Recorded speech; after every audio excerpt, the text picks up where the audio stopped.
बच्चों, कैसे हैं आप? ठीक है सब? तो पढ़ाई लिखाई कैसी चल रही है? बढ़िया चल रही है। चलिए तो आज हम नया टॉपिक स्टार्ट कर रहे हैं जिसका नाम है स्टैटिस्टिक्स। अभी आपने दे दिया होगा स्टैटिस्टिक्स, इसको हिंदी में बोलते हैं सांख्यिकी। इसमें क्या करना है, इसमें बस डेटा रहेंगे और आपको क्या निकालना होगा, मीन निकालना होगा, मीडियन मोड, ये तीन चीज़ें आपको निकालनी है। स्टार्ट करते हैं। अच्छा चैप्टर है, क्वेश्चन आता है इससे, और आपको सिंपल इसमें एक चीज़ याद रखनी है, वो है फॉर्मूला। आपको फॉर्मूला याद होना चाहिए। ठीक है, क्लियर? तो हेडिंग डालिए स्टैटिक्स, और फर्स्ट हेडिंग डालिए इसमें ये जो है स्टैटिस्टिक्स, इसकी पहले हम समझेंगे कि ये है मेजर ऑफ सेंट्रल टेंडेंसी। तो स्टैटिक्स क्या, स्टैटिक्स में क्या करते हैं, डेटा जो है उसको एनालाइज किया जाता है। अब फर्स्ट इसको सेंट्रल टेंडेंसी क्यों कहा, क्यों? इसमें क्या करते हैं, जो भी हम लोग एक डेटा दिया है उसका एक ऐसा एक वैल्यू लेते हैं जो उस पूरे डाटा में क्या करे, एक अच्छे से रिप्रेजेंट कर सके, इसलिए इसको सेंट्रल टेंडेंसी। जो वैल्यू आती है वो क्या आती है, सेंटर की तरफ आती है, तो इसीलिए इसको सेंट्रल टेंडेंसी। इसको क्या बोल देते हैं, it is that single value which can be used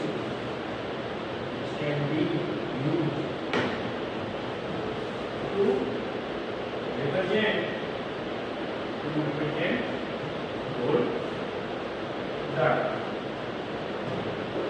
It is single value which can represent whole data, and it is average. ये क्या होगा, जनरली एवरेज होता है, और एवरेज अपन को पता है एवरेज कहाँ होता है, बीच में आता है, तो इसलिए इसको क्या बोलते हैं, मेजर ऑफ सेंट्रल टेंडेंसी। अब देखते हैं एवरेज कितने प्रकार के होते हैं। तो एवरेज जो है दो प्रकार के अपन पढ़ने वाले। फर्स्ट जो है अपन पढ़ेंगे मैथमेटिकल एवरेज, और दूसरा जो आपके पास वो होगा मैथमेटिकल, दूसरा होगा पोजीशनल एवरेज।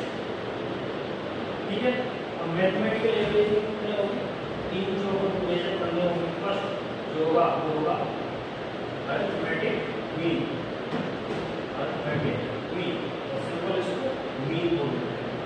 दूसरा क्या होता है, ज्योमेट्रिकल मीन, ज्योमेट्रिकल मीन, इसको रिप्रेजेंट करते हैं एम से, इसको रिप्रेजेंट करते हैं जीएम से, सिंपल ज्योमेट्रिकल मीन। तीसरा जो हम पढ़ने वाले वो है हार्मोनिक मीन, हार्मोनिक मीन, इसको किस तरह लिखते हैं, एच। पोजीशनल एवरेज क्या आएंगे, दो आएंगे अपने पास, एक होगा मीडियन, और दूसरा जो होगा वो होगा मोड, दूसरा जो होगा वो होगा मोड। तो स्टार्ट करेंगे सबसे पहले अरिथमेटिक मीन्स, और इसको स्टार्ट करने से पहले हमको समझना हो डेटा, जैसे कि मैंने चैप्टर में स्टार्ट में बात की थी डेटा। तो डेटा पढ़ेंगे तो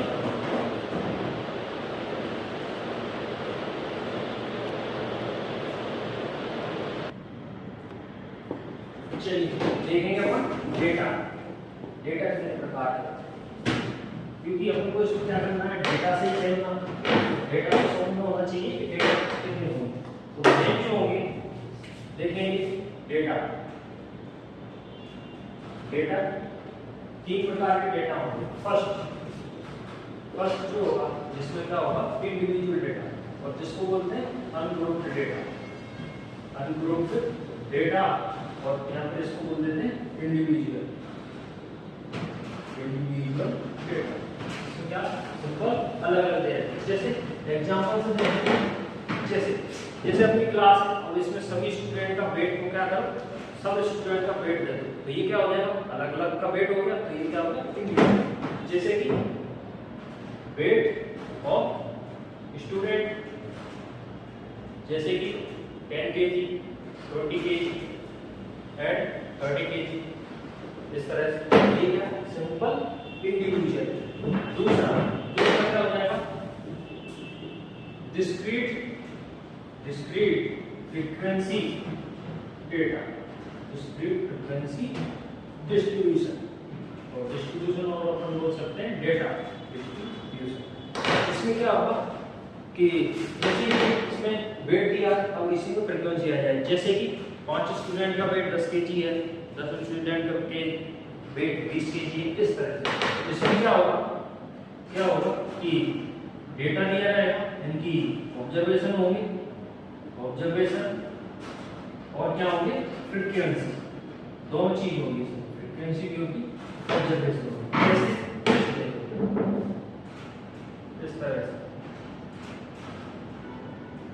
ऑब्जर्वेशन को सिंपल एक्सरसाइज से डिनोट करते हैं और फ्रीक्वेंसी को Fi। तो जैसे मैंने वेट का एक एग्जांपल ले लिया, जैसे 10 kg, तो ये 2 स्टूडेंट का वेट क्या है 10 kg है, और 20 kg ये 3 स्टूडेंट का वेट क्या है 4 kg, 30 kg ये क्या है 5 स्टूडेंट का वेट क्या है 30 kg, एंड 40 एंड 50 इस तरह से। तो ये इस तरह से, यानी क्या होगा, आपको ऑब्जर्वेशन भी दी होगी और फ्रीक्वेंसी भी दी होगी। तीसरा क्या होगा, तीसरा देखिए, तीसरा क्या हो जाएगा, जिसमें कंटिन्यूअस फ्रीक्वेंसी डिस्ट्रीब्यूशन, और इसको क्या बोलते हैं सिंपल ग्रुप डाटा। इसमें क्या होगा, ग्रुप बने होंगे, ग्रुप डाटा। जैसे कि एग्जांपल समझते हैं, जैसे इसी को ले लें, जैसे इसमें ले लिया अगर वेट, नंबर ऑफ स्टूडेंट, इस तरह वेट।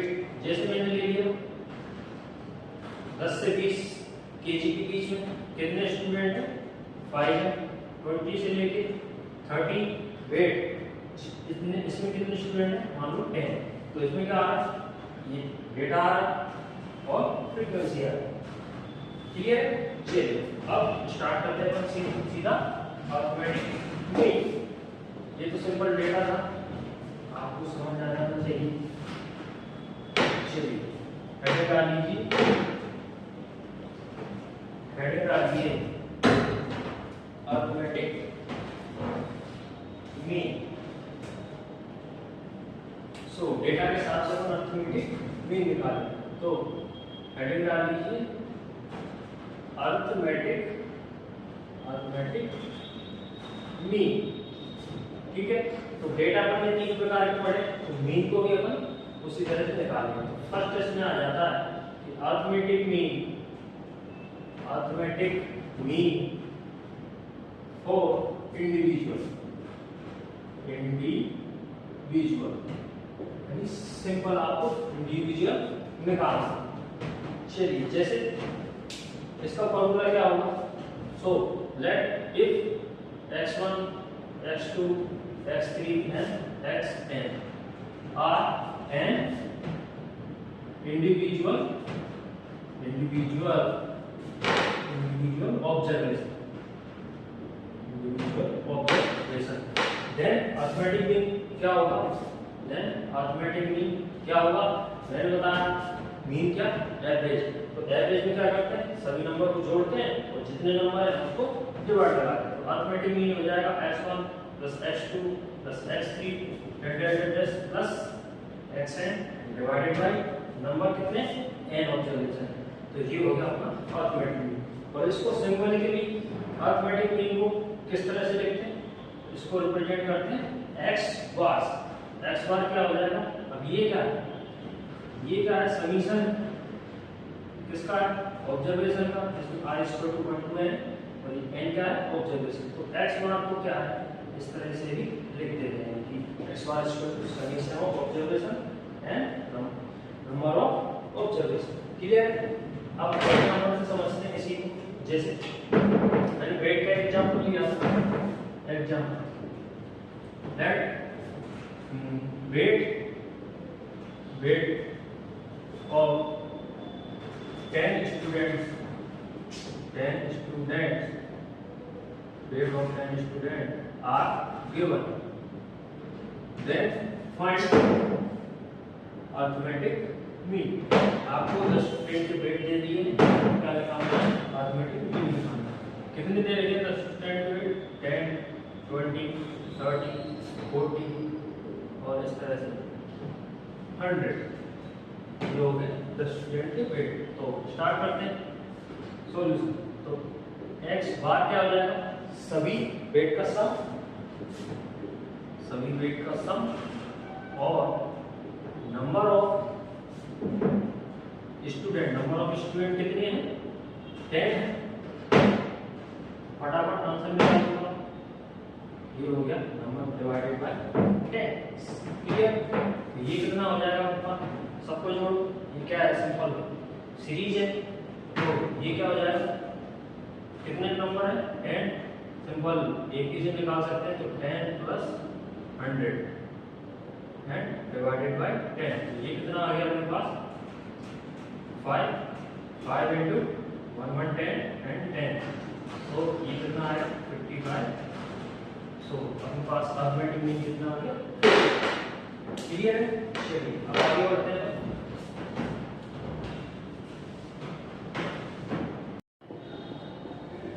ठीक है, समझ गए हो ना? अब देखते हैं दूसरा।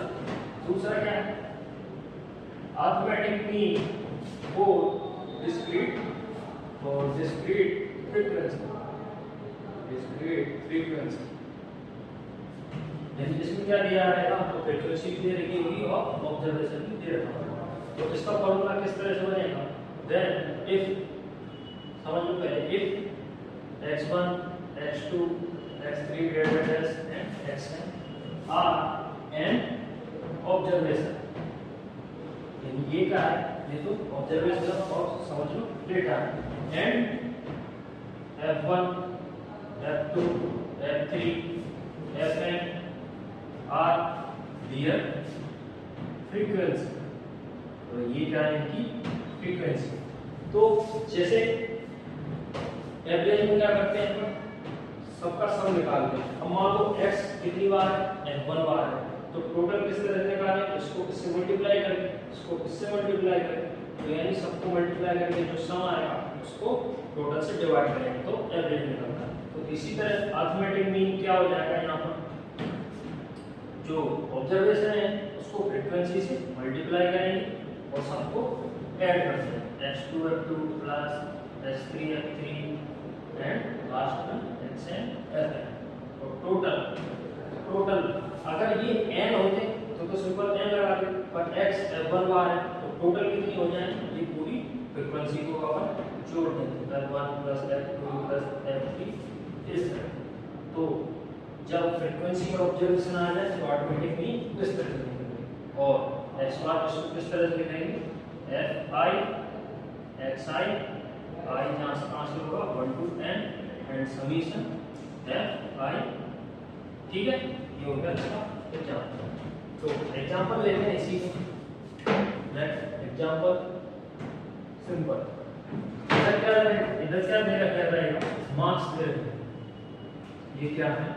Marks of student. ये क्या है? Marks of student. और इधर क्या है? Number of student. इधर तो स्टूडेंट मार्क्स है और इधर नंबर ऑफ स्टूडेंट। जैसे मार्क्स कितने हैं? 10 तक मार्क्स मान लेते हैं अपन। तो 1 2 3 4 एंड 5। तो जिसमें नंबर ऑफ स्टूडेंट कितने हैं? तो इसमें 2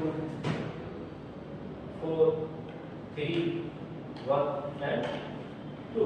यानी डेटा किस तरह दे रखा कि 2 स्टूडेंट के 1 मार्क्स है, 4 स्टूडेंट के 2 मार्क्स है, 3 स्टूडेंट के 3 मार्क्स है एंड 1 स्टूडेंट के 4 मार्क्स है, 2 स्टूडेंट के 5 मार्क्स है। तो आपसे पूछ लिया फाइंड ए है, आपसे ए है। तो ये क्या है? फ्रीक्वेंसी और डेटा। तो आंसर किस तरह से हो जाए? सॉल्यूशन x बार क्या हो जाएगा? Summation fi xi I is equal to 1 to n and summation fi। Summation fi पर डायरेक्ट यहाँ से निकाल सकते हैं। ये क्या है? ये फ्रीक्वेंसी तो है और ये क्या है अपना?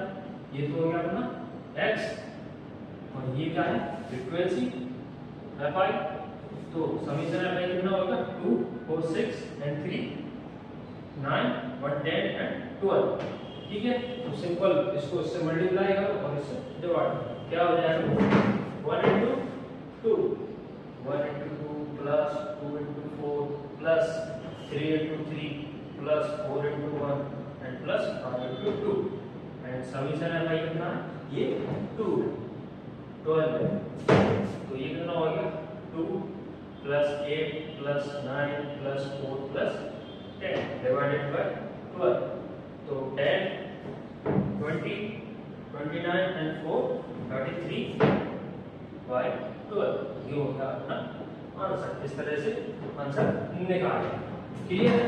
चलिए चलते हैं नेक्स्ट अर्थमेटिक मीन पे, जो कि है next arithmetic mean. So third क्या है मेरे पास weighted arithmetic mean, weighted arithmetic mean. ये पिछले लेवल में जो पढ़ा उससे सिमिलर है, पर इसमें क्या होगा फ्रीक्वेंसी की जगह आपको वेट दे दी जाए, वेट यानी वेटेज। जैसे हमने जेईई में 3 सब्जेक्ट हैं फिजिक्स केमिस्ट्री मैथ, और उसका वेटेज क्या 33% 33% इस तरह से, तो इसी में क्या हो जाएगा वेटेज दे दिया जाए। तो किस तरह से निकालेंगे, if W1 W2 and Wn are weight of an observation and x1 x2 greater than x1 are observation, then arithmetic mean किस तरह से निकालेंगे, सिंपल पहले की तरह फ्रीक्वेंसी और ऑब्जर्वेशन को मल्टीप्लाई, तो ये हो जाएगा W1 x1 plus W2 x2 plus and last में Wn xn डिवाइडेड बाय ये total W1 plus W2 plus W3 plus Wn, ये तो हो गया वेटेड अर्थमेटिक मीन। तो इसी का इसका भी एग्जांपल ले लें, तो इसी में देख इसका एग्जांपल जैसे सब्जेक्ट वेट, और इधर क्या है मास, और फिर आपको क्या निकालना फाइंड अर्थमेटिक मीन, आपको क्या निकालना अर्थमेटिक मीन निकालना। जैसे सब्जेक्ट दे देगा first physics chemistry and math, इसको वेट दे दिया, फिजिक्स को वेट दे दिया 10, इसको 8 और इसको 7, जनरल एग्जांपल है वेट दे दिया, और मास दिए 10 20 30, क्लियर। चलिए तो इसको किस तरह निकालेंगे, सिंपल क्या करेंगे, ये तो क्या हो जाएगा मेरे पास वेटेज इन W1 Wi, और ये हो जाएगा xi, अब यहाँ पे ये क्या बन जाएगा ऑब्जर्वेशन बन जाएगा, ये W1 into xi, तो 10 into 10 plus 8 into 20 plus 7 into 30 divided by this total weight, तो ये कितना हो जाएगा समीकरण W 10 और 18 18 7 25, तो ये 25, ये कितना हो गया 100 प्लस 160 प्लस 21 and 25, तो ये कितना हो गया 47 by 25, ये कितना आंसर होगा, क्लियर।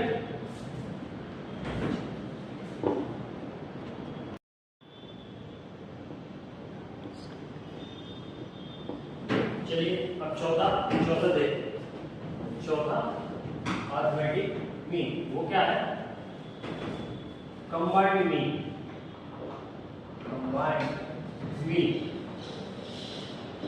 अब इसमें क्या रहेगा, आपको कई सारे ऑब्जर्वेशन के मीन दे रखे होंगे, और फिर उन सब मीन का भी क्या निकालना मीन निकालना, जैसे if x1 bar x2 bar x3 bar and xn bar are means of n observation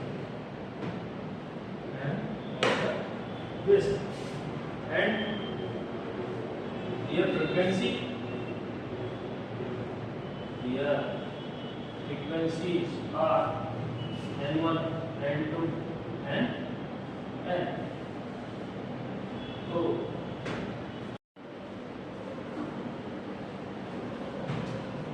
ठीक है, तो ये कितने हैं k, इसको मान लो ये k मीन है ऑब्जर्वेशन और उनकी फ्रीक्वेंसी का इस तरह। तो मीन किस तरह से निकालें, देन am और x बार किस तरह से सेम, इसको इससे मल्टीप्लाई और समीशन। तो n1 x1 बार n2 x2 बार प्लस nk xk बार और summation of frequency n1 plus n2 plus nk and nk। ये इस तरह जैसा भी आपको क्वेश्चन दिया जाए अकॉर्डिंग टू फॉर्मूला लगाओ और आंसर करो। क्लियर है? चलिए अब इसकी प्रॉपर्टी देख लेते हैं, उसके बाद हम कुछ एग्जांपल करेंगे इसके। Take down writing property of arithmetic mean, property होती है। ठीक है, फर्स्ट प्रॉपर्टी क्या है? फर्स्ट प्रॉपर्टी क्या है? If sum of deviation from mean of every observation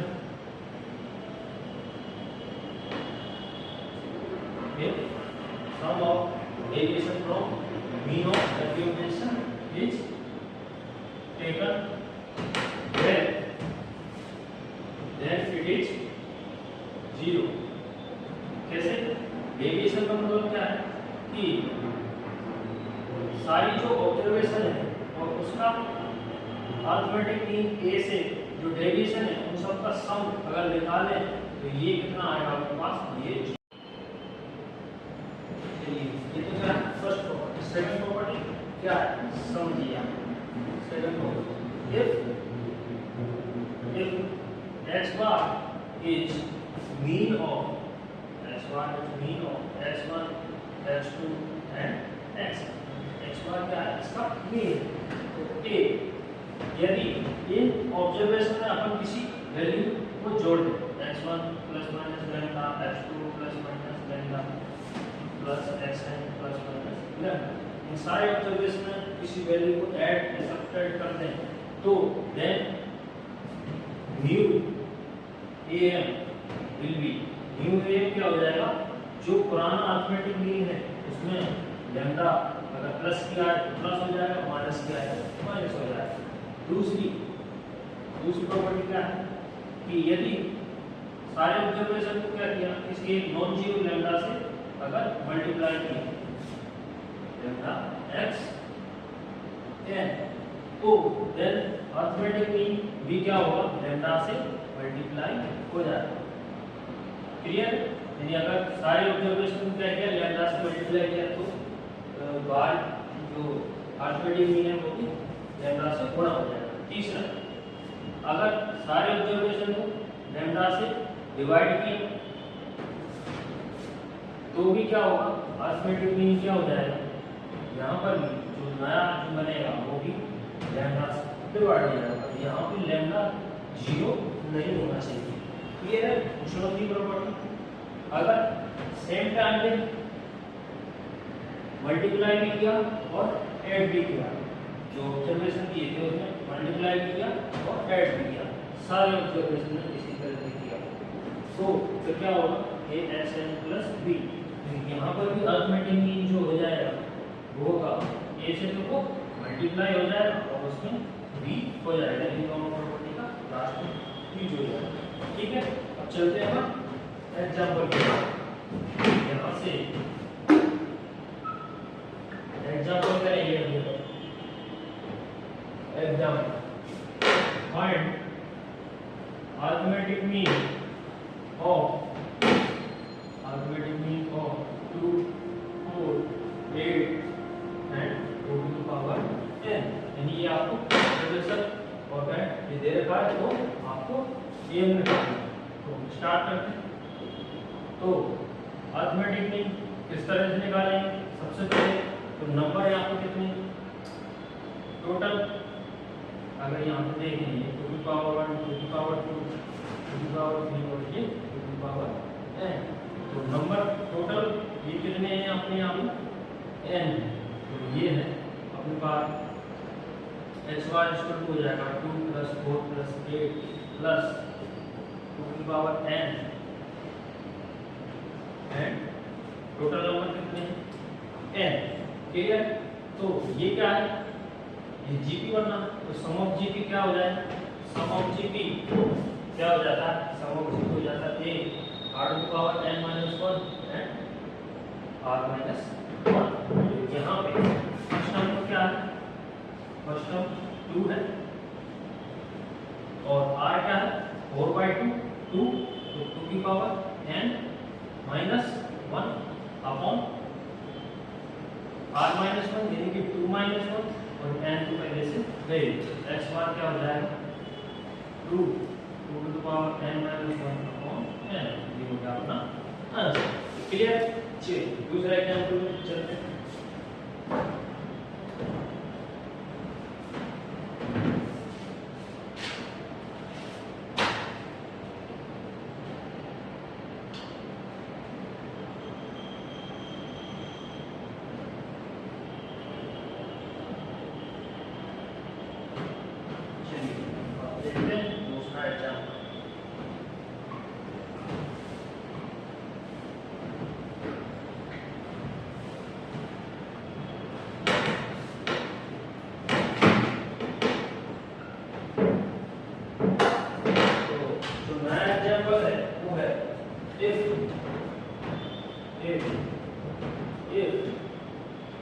Deviation of 50 observation, deviation of 50 observation, 50 observation is 50 observation from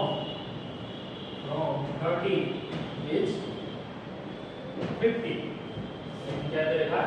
Deviation of 50 observation from 30 is 50, then find arithmetic mean। आपको arithmetic mean निकालना, तो start करें। तो let's observation मान लेते हैं 50 observation है, तो ऑब्जर्वेशन मान लेते हैं x 50 तक। ये क्या है? ऑब्जर्वेशन। क्वेश्चन के अकॉर्डिंग क्या करना है? डेविएशन फ्रॉम 30, तो सबका डेविएशन लेंगे 30 से, तो x1 - 30 प्लस x2 - 30 प्लस इस तरह से x 50 - 30, ये क्या दे रखा?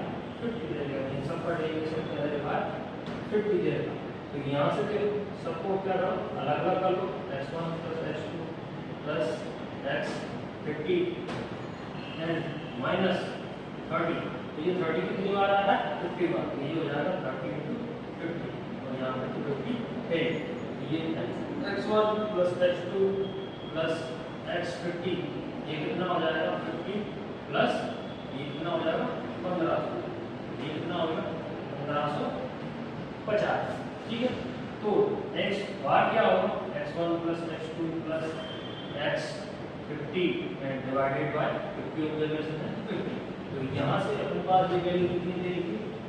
1550, 50 से डिवाइड करेंगे तो अपने पास ये वैल्यू आ जाएगी 31, ये हो जाएगा आंसर। क्लियर? चलिए नेक्स्ट देखेंगे अपन नेक्स्ट क्लास में। आज के लिए